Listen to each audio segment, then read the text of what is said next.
those cute little banana-loving minions are back, baby. They're so darn cute. They are. They don't really talk, do they? Just kind of... It's a mixture of like English and Spanish and French. It's like such a bunch of garble. they kind of made up their own language for the minions, but they some sound of so it's cute. real. Yeah, They sound so cute. Like I want one of them as a pet. Would be kind of fun. we're doing Minions and Monsters. Okay. It's rated PG. It's 1 hour and 30 minutes long, which is like the perfect length for a movie, especially for children. Yes, You can't have them sitting there forever. Yeah.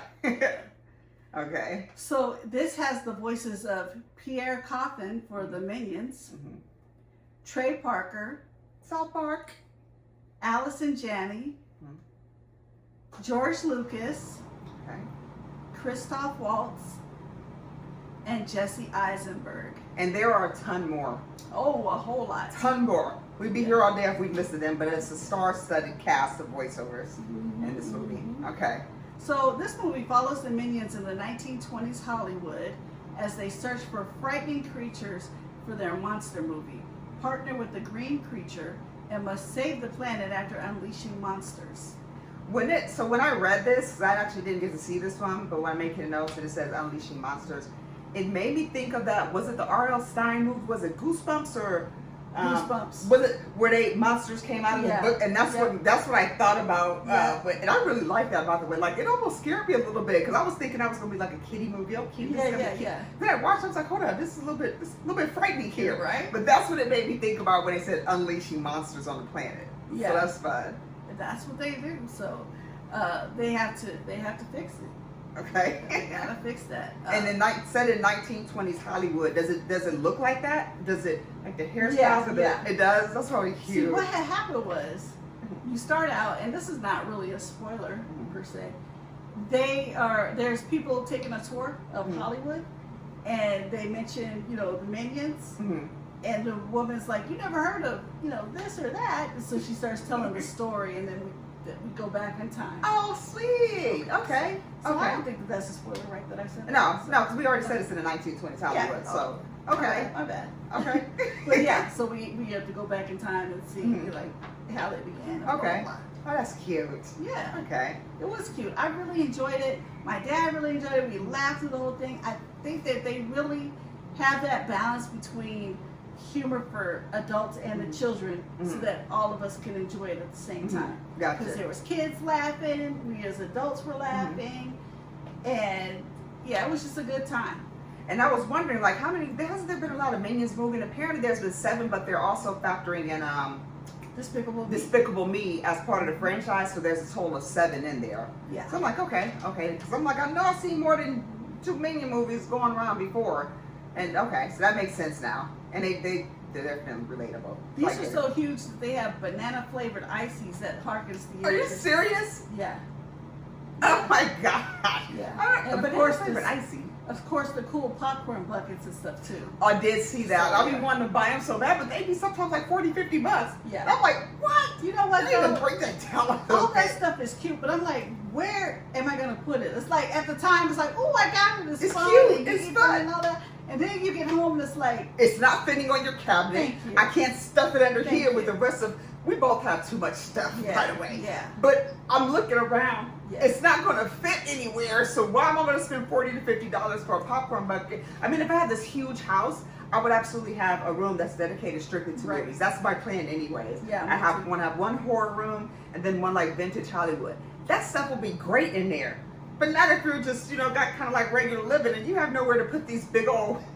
They even made some crazy ones like for Jaws and some other stuff like with teeth coming out. I'm like, what if I stick my hand? Am I gonna scratch my hand? The one with the monkey playing the drum that yes. you wanted. That was a scary one. Wasn't it like $70 or something? It was crazy expensive. It was more than like $50. It was more than I was willing to pay. Yeah. But it was so cute. But I'm like you said, we don't have anywhere to save this stuff. So yeah, It's I cute agree. to look at. I appreciate it in the theater, but then I'm like, I don't need to take that home. Right. I don't have no room for all that. Right, exactly. But, there's a lot of people that love the Minions, and they do have enough room, and that might be something for you to look into. And I collect vintage tin lunchboxes, the ones way back in the day. Yep. So I've got like all kind of horror ones. I got David Bowie. I collect those anywhere I go. Captain America, and I see one, I add it to my collection. Nice. And that's my little fun thing. And they fit nicely though. They can sit and stack, not like a weird popcorn box with all kind of crazy edges that don't fit. But Right. that's my thing. Yeah. Okay. So George Lucas's first cameo in the film since Star Wars Episode 3, Revenge of the Sith. I wasn't gonna say that he had a cameo, but he has a cameo. Kind of reminiscent of Stan Lee. Yes, I still totally miss his cameos. Yeah. They were always so funny. You never knew when they were going to come in. You just wait and see Stan Lee because you know you're going to see him somewhere. Yeah. And he would be funny. I think the funniest one that was like he knocked on Tony Stark's door was like, "Is this the home of Tony Stank?" Oh boy was like, "Yeah, this is Tony Stank's house." But it's funny stuff like that we're going to miss with him, with Stan Lee. Yeah. I was gonna say no. Yeah, It was George Yeah. as a cartoon character. So Trey Parker is the first person to voice the main antagonist of an Illumination movie twice, not counting Jack Black, who voiced the same character in a single franchise. Okay.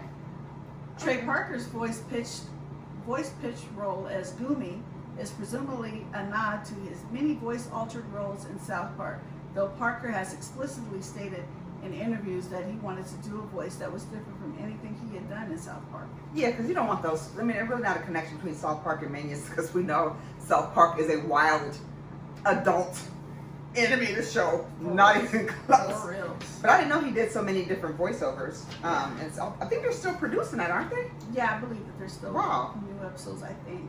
Yeah, and it's Oh, funny, shit. and it's really, if you've ever watched South Park, it's 100% offensive to every single person, race, color, creed, religion, national, anything. Just like if you watch the show Tosh Point Oh. Nobody's safe. Nobody's safe. Everybody can get it. Everybody gets it. Absolutely. There's some stuff they've done in there though that was a bit much for me to accept when it comes to making jokes about God or Jesus, and they went a little bit too far, so I can't watch the show. I appreciate their talent and all that good stuff, but I have a little bit of limits sometimes when it comes to certain stuff. And when I seen some stuff they did on there about God jokes, I was like, Isn't that why? Can't watch this. What's his name? The voice chef. Oh, Isaac that was Hayes. yeah. Isn't that why he left? Something with the religious. Yeah, because I loved his voice. He has a deep, golden voice. Love it, absolutely. But I don't know why he left. But I mean, that's possible because I like I think said, he left because of that. but they got pretty deep with some of that And stuff then in he there. passed away, so Yeah. rest in peace. Yeah, I got it. Okay.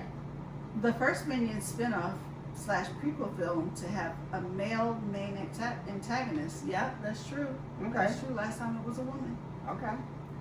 Equal. Many- They're being equal. Yeah. Right.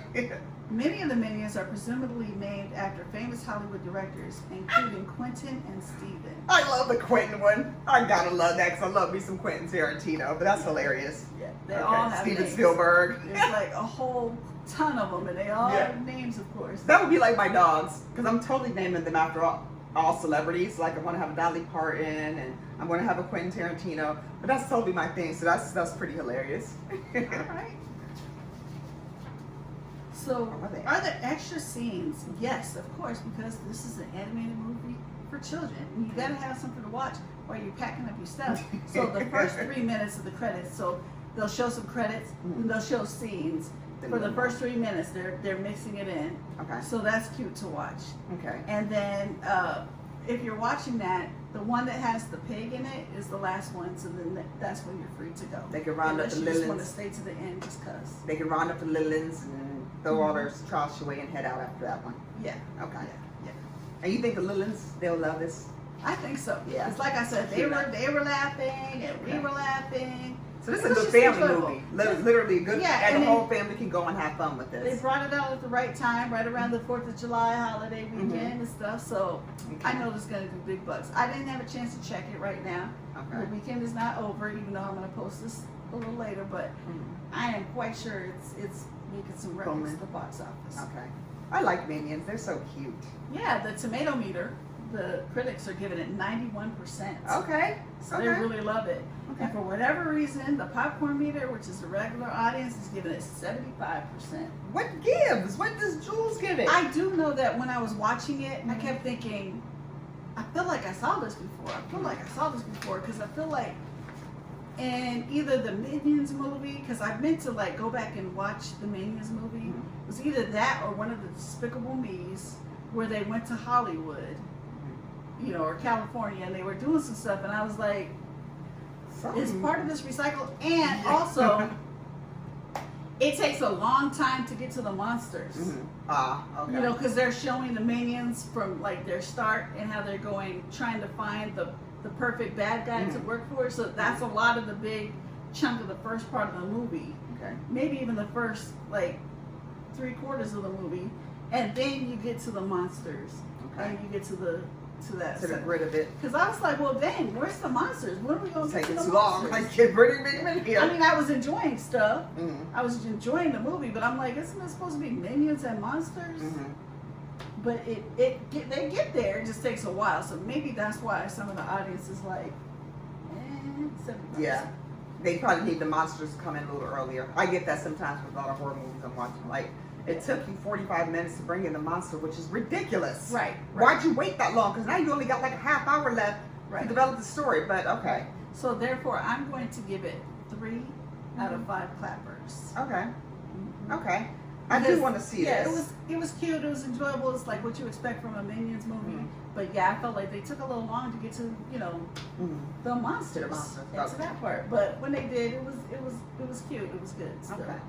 You recommend matinee? I recommend matinee, especially if you're taking your children, because you don't want to be up too late. But hey, that's between you and your kids. I'm not going to tell you how to raise your kids or something. They're gonna be hyper when they leave out of this theater, so they're not going to sleep. Unless you just really are like a huge Minions fan, Mhm. in which maybe you won't be upset paying full price. But I was happy that I paid matinee prices. Cool. Okay, well there you have Miss Jules' review of Minions and Monsters. Take the whole entire family. All of you are going to laugh. All of you are going to enjoy it. Now, let me tell you where you can find Jules and I. We are on Cash App. Any donations you would like to make are truly appreciated. We are also on Facebook. You can find us on YouTube. We're on Instagram, and now you can even find us on TikTok. So don't forget to like, subscribe, share, follow, chat, request, and then double back and see our next review. We'll see you back then. Bye-bye.